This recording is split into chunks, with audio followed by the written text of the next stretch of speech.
Di sebuah ruangan yang tampak biasa, kamera merekam sesuatu yang tak biasa. Seorang wanita tiba-tiba membeku, matanya menatap satu titik penuh ketidakpercayaan. Detik berikutnya, reaksinya pecah. Ia tersentak hebat, mundur tanpa arah, tubuhnya kehilangan kendali, hingga akhirnya terjatuh. Tangisnya meledak, histeris, seolah apa yang dilihatnya melampaui batas logika. Sementara itu, pria di sampingnya yang semula terlihat tertidur, perlahan bangkit, bukan seperti orang terjaga, tapi seperti sesuatu yang keluar dari tubuhnya sendiri. Kedua kaki itu turun, berdiri, menatap ke arah wanita yang ketakutan, lalu berjalan perlahan menuju pintu. Sunyi, tegang, mencekam. Namun di balik semua itu, ada satu hal yang harus disadari. Apa yang terlihat seperti sukma keluar bukanlah fenomena nyata. Ini adalah hasil editan visual yang sengaja dibuat menyerupai kejadian gaib. Dan justru yang menghidupkan video ini bukan sosok pria itu, melainkan aksi wanita tersebut.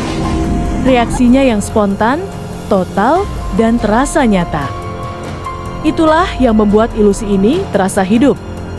Ia memainkan perannya dengan sangat meyakinkan, hingga penonton ikut larut dalam ketegangan.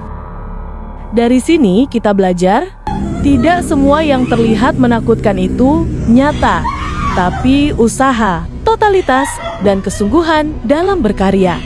Itulah yang benar-benar nyata dan mampu membuat sesuatu sederhana terasa luar biasa.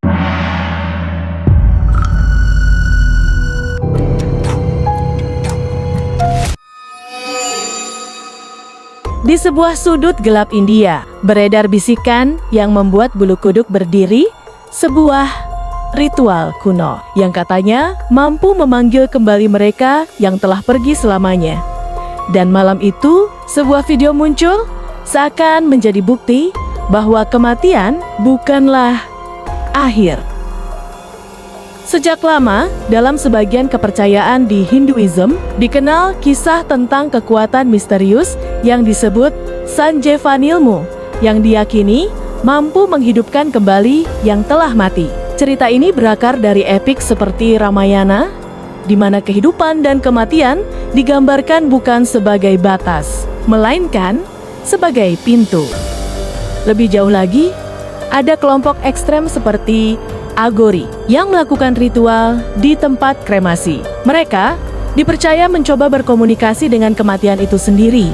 Bahkan, menurut cerita, mencoba mengundang kembali jiwa yang telah pergi. Namun, disinilah segalanya mulai menjadi gelap. Sebuah video beredar menampilkan sebuah altar, foto seorang pria yang telah meninggal, lilin menyala, bunga mengelilingi bingkai kenangan. Lalu, potongan berikutnya, pria itu muncul, duduk, tersenyum, diam, tapi hidup. Sekilas, ini tampak seperti bukti, seolah dunia akhirnya diperlihatkan bahwa ritual itu nyata. Namun, kita harus berhenti di sini. Secara logika dan ilmu pengetahuan, tidak ada satupun bukti sahih bahwa manusia bisa hidup kembali setelah benar-benar meninggal. Apa yang terlihat dalam video seperti ini lebih masuk akal dijelaskan sebagai rekaman yang disusun, cerita yang dibangun, atau bahkan manipulasi visual untuk menciptakan sensasi. Ekspresi wajah pria itu yang terasa kosong, bukan tanda kebangkitan, melainkan efek pencahayaan, kualitas kamera lama, dan momen yang tertangkap tidak alami. Senyumnya yang kaku, bukan tanda jiwa yang kembali, tapi ekspresi manusia yang terekam dalam kondisi tidak sempurna. Dan disinilah kebenaran yang sering diabaikan muncul. Sepertinya ada pihak atau aliran tertentu yang ingin menunjukkan kepada dunia bahwa ritual membangkitkan orang mati itu benar-benar ada. Namun, sayangnya bagi kita yang berpijak pada pengetahuan dan akal sehat, semua itu hanyalah cerita yang tidak pernah bisa dibuktikan secara nyata. Rasa takut sering lahir dari hal yang tidak kita pahami, tapi pengetahuan adalah cahaya yang mematahkan kegelapan itu. Jangan biarkan diri terjebak dalam ilusi yang menyesatkan. Gunakan akal, gunakan logika, karena di dunia yang penuh misteri ini, bukan yang paling menakutkan yang harus kita percaya, tapi yang paling bisa kita pahami. Dan ingat, kebenaran tidak pernah membutuhkan ketakutan untuk dipercaya.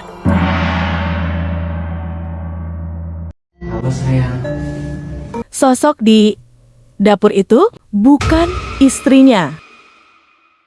Malam itu terlihat biasa, sampai satu hal kecil terasa salah. Seorang suami pulang kerja, namun yang menunggunya di rumah mungkin bukan manusia. Ia melangkah masuk ke dapur dan melihat istrinya berdiri membelakangi. Diam, tidak bergerak. Dipanggil, tidak menjawab. Suasana mendadak terasa berat, sunyi yang tidak wajar. Perlahan ia mendekat. Belum sempat melihat wajahnya, tiba-tiba suara istrinya terdengar jelas, memanggil dari arah kamar. Jantungnya langsung berdegup keras tanpa berpikir panjang. Ia berlari menuju kamar. Pintu dibuka. Di dalam, istrinya benar-benar ada. Duduk, menoleh, bingung, dua orang dalam satu waktu di dua tempat berbeda. Kebingungan berubah menjadi ketakutan, karena jika yang di kamar adalah istrinya, lalu siapa yang berdiri diam di dapur? Dengan tangan gemetar, kamera diarahkan kembali ke dapur. Dan di sanalah sesuatu itu masih ada, berdiri, menunggu dengan kehadiran yang tidak bisa dijelaskan. Apa yang terjadi di rumah itu? Sekilas terlihat seperti kejadian mustahil. Dua sosok yang sama hadir di dua tempat berbeda dalam waktu yang sama. Ini bukan sekadar rasa takut, ini adalah momen di mana logika mulai dipertanyakan. Namun justru di titik itu, kita harus lebih teliti.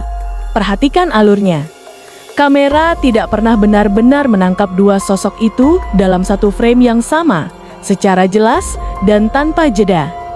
Selalu ada perpindahan, selalu ada potongan momen.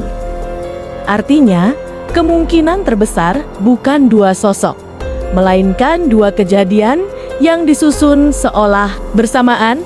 Sosok di dapur bisa saja itu orang yang sama, direkam di waktu berbeda. Suara dari kamar bisa direkam terpisah, lalu dipadukan. Dan bagian paling penting, reaksi kaget yang terlihat natural itu justru sering jadi kunci dalam konten seperti ini. Karena emosi manusia adalah alat paling kuat untuk membuat sesuatu terlihat nyata.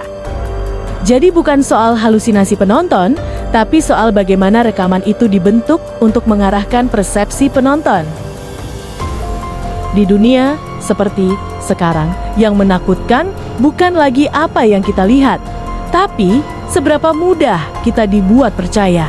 Karena terkadang yang terlihat mustahil, bukan karena itu nyata, tapi karena kita tidak sadar sedang diarahkan untuk mempercayainya.